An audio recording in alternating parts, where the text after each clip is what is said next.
Hello everyone. Today I am reviewing what many consider to be the cheapest ALC blade available. The blade is 729 Blue ALC, which I have purchased for around 3400 INR or 40 US dollar. However, at least here in India, there are a few blades like Yinhe T8S that come in a lower price point around 2800 INR or 33 US dollar at the time of recording. If you purchase from AliExpress, you might be able to get better deal. Now I decided to purchase the 729 Blue LC after using the Yinhe T2S, which is a uniaxial carbon 3 plus 2 ply blade with a softer outer ply, Hinoki. Though I'm not entirely sure.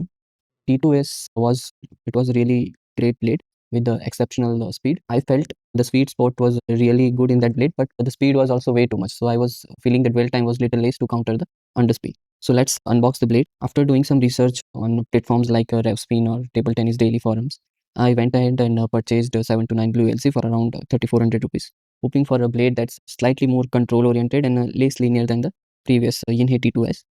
Both the blades are outer carbon in structure, but the Blue ALC is a 7 ply compared to the Yinhe T2S, which was 5 ply.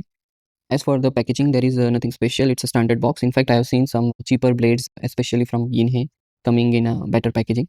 But let's be real, the packaging doesn't affect the gameplay, so there is not much to complain about. The blade comes with the 729 signature barcode. Mine was already unpacked because I opted for the blade sealing during the purchase. And I highly recommend if you are also purchasing the Blue LC, you must go for the blade sealing because the top ply is not that high quality as you might find in some other premium brands like Butterfly or Stiga. But then again, the cost is at least 3 times as much for those blades. So again, no real complaint. You can simply seal the blade and you might go away with it. Now the blade feels very well balanced, not top heavy at all. The handle is also very comfortable for my hands. However, the comfort is subjective, so it might be different for you. Compared to Yinhe T2S, whose handle was a little bit on the flatter side and maybe slightly less curved at the flanges. This one initially felt a bit too flat at the bottom, but I adjusted it in almost no time. The wings are also smooth, so no need for sanding and all. And the handle is also nicely finished. However, the top part of the handle is slightly slimmer than the most, so it might not suit a player with the larger hands. The head size is decent. It's around 149 by 156 mm, which is probably a bit longer than average. Like the height is little bit more for the head. Overall, if I would have to rate on the comfort, it would be around 8.5 out of 10 based on balance and handle comfort. Now coming to the blade construction, unfortunately there isn't a clear or consistent information about the blade construction on its official site, and there are different opinions on online forums. However, according to one supplier from the AliExpress, the top ply is Koto, second layer is ALC, then not sure, maybe OS, and the core is somewhere it is listed as a candlenut or Kiri. There is some debate over the core material, but most agree that the core is relatively soft, contributing to the blade's overall feel and control. One of the reason I opted for the blade sealing was the quality of the top ply. So as you can see, the surface isn't completely smooth.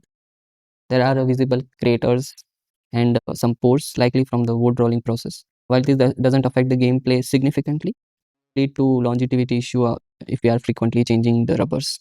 I also noticed some visible pores in the core as well. Again, nothing major, it won't affect the performance at all. Overall, the build quality is average. My Inhe T2S definitely had better build quality. The top ply was definitely comparable to other premium brands like Stiga, Butterfly, Tibar, etc. But for the price, I'm not complaining because a similar blade from the Butterfly like Outer Force ALC or Stiga, Cyber Shape, something like that, they will cost at least 3 to 4 times. And the issues are minor, either fixable or negligible while playing. So the blade weighs around 90.9 grams. So I requested to the dealer to send me blade around 90 gram, which is my preferred weight for the blade. Not too light, not too heavy. The vibration frequency is around 1450 hertz, as you can see, which is excellent in my opinion and quite close to the Butterfly inner force ALC. Even though the blade is outer force, the sweet spot is fairly large for an ALC blade. Again, impressive at the price point. Here is the sound test. You can hear that it sounds solid and not too hollow like some cheap blades. More importantly, the vibrations are excellent. Like the vibrations are almost perfect, the way I want it to be. Like not too much, not too less. I can feel where the ball is hitting on the head, and it's at the same time it's not overpowering that your hand will feel fatigue after 30, 40 or 60 minutes of play. Like a wooden 7 ply blade, so mostly they have higher vibrations. Like you feel the vibrations in your hand.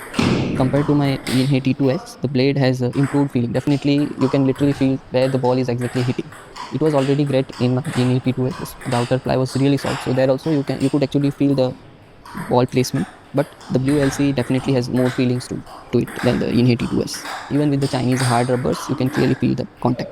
The dwell time is also great, giving the blade its spinny feel while without sacrificing too much of speed. So on the spin, I would rate it 9 out of 10. Speed slightly less, 8.8 out of 10. Control is much higher, 9.2 out of 10. Now to summarize, I would easily recommend this blade for players transitioning from all wood to outer carbon or ALC blade. There is no need to pay extra for just for the brand's name.